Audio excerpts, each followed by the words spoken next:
Hi guys, thanks for tuning in to another video on ForgottenWeapons.com.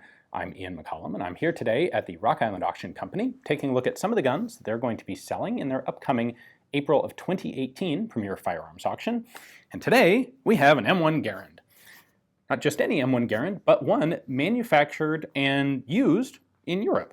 So this is actually a Danish issue and Danish contract M1 Garand, and well, the US gave a lot of M1s to a lot of different countries after World War II. By 1975, between 1945 and 1975, the US supplied something like 2.5 million M1 rifles to countries literally around the world as military aid. Of course, the US had manufactured a gazillion of the things during the war. And then in 1957, not that long after the war, the US adopted the M14, and that left it with a lot of surplus M1 rifles. So I can't even remember all of the different countries, so I am going to refer to Mr. Canfield's excellent book on the Garand here. So, if you will excuse the notes, M1s went to Argentina, Brazil, Canada, Colombia, Cuba, the Dominican Republic, Haiti, Honduras, Nicaragua, Panama, Paraguay, Uruguay, Venezuela, Pakistan, Saudi Arabia, Egypt, Jordan, Israel, Iran, Turkey, Austria, Great Britain, Greece, France, Italy, the Netherlands, Belgium, West Germany, Denmark, Norway, Ethiopia, Taiwan, Indonesia, South Vietnam, Cambodia, Laos, Thailand, the Philippines, South Korea, and Japan. Now, most of those countries got a few thousand rifles. A few of those countries got a lot of rifles, and a few of those countries formally adopted the M1 as their standard service rifle. Denmark is one of that last group.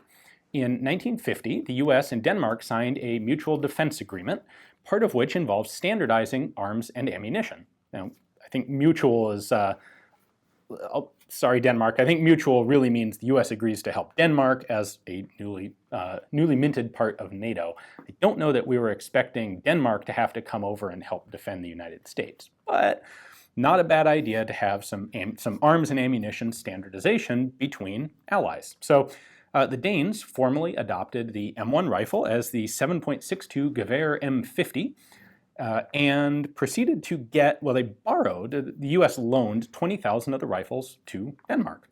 That wasn't really enough to cover their military needs, and over the next couple of decades, the Danes would purchase another 49,000 rifles, M1 rifles, from the US, including 1,000 M1D sniper rifles. But that also wasn't quite sufficient, and there was one other supplemental purchase that the Danes made, and that was from Italy.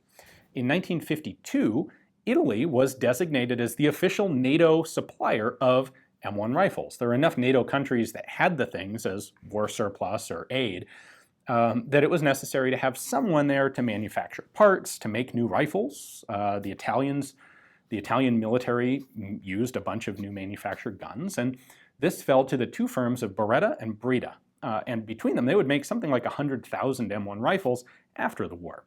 And some of those included 20,000 sent to Denmark. The most prominent cool marking on this is right here on the receiver heel.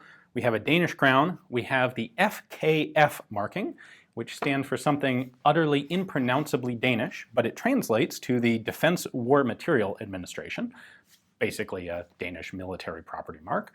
And then number PB503. That PB is Pietro Beretta, which was the primary manufacturer of M1 rifles in Italy. As I mentioned, Breda did also make them, although generally Breda rifles, complete Breda rifles, were only purchased by the Italian military, but then Breda did supply parts for some of the Beretta production. So this one's serial number 503.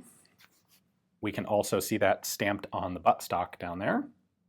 And then the other place we look for markings on an M1 is the barrel under the op rod. And here we have BSID. That actually is a Breda marking, one of Breda's subcontractors or subsidiaries for barrel manufacture. 1954 date. This Italian manufacturer started in 52, so that totally fits. And then here we have a crown over PB, which indicates that while this barrel was made by Breda, it was supplied to Beretta, who then assembled it into a complete rifle and proofed it. There are a few other Beretta markings, like this PB on the front sight. And then the bolt here is marked BMB, and that also indicates Breda. So while this is a bit of a mix of Italian-made parts from different Italian companies, that's not particularly unusual for the Italian-made M1s, and this is a fully Italian rifle as far as I can tell. As far as the mechanics go, these rifles were all pure M1. Beretta did make M1s in 308 or in 7.62 NATO, but this is not one of them. This is one of their standard 30-06 caliber contract rifles. Beretta manufacture was really quite high quality at the end of the war. Beretta, of course, obviously has a long experience in knowing how to make very fine firearms, and they applied that to their production. Once they weren't at war and had an opportunity to make some good money making high quality arms, they took advantage of it. Denmark did actually look into the possibility of rebarreling or converting these guns to 7.62 NATO, ended up deciding not to. The Italians apparently tried to convince them to send over their M1s for conversion to the BM59 pattern, which would have been pretty cool, but I suspect the cost was higher than the Danes were really interested in expending. And so ultimately these would remain in Danish service until they were formally replaced in 1975 by the Heckler & Koch G3 as the Gewehr something M75. And then they were slowly rotated out of service as G3s were equipped to everybody. Ultimately, by the 1990s, Denmark was surplusing a bunch of these guns. Kind of funny, at first they just decided they were going to surplus a whole big batch, and then someone discovered down in the records that like 20,000 of these didn't actually technically belong to Denmark because they were guns that were still technically on loan for the United States. And so a bunch of those actually ended up being returned to the US and sold through the civilian marksmanship program. Now that didn't include any of these Italian-made ones because, of course, the Italian-made ones weren't loaned from the US. They were American-made ones. But a lot of these other rifles, including the Italian ones, were sold as surplus on the international market. A lot of them went to Canada. Some came to the US. Some came to the US by way of Canada.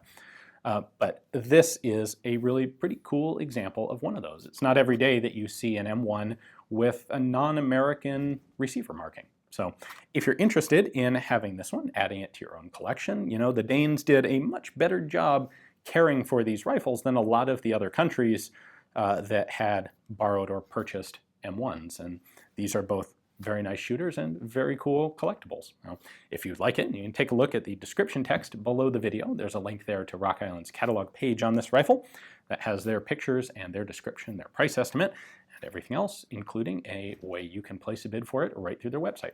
Thanks for watching.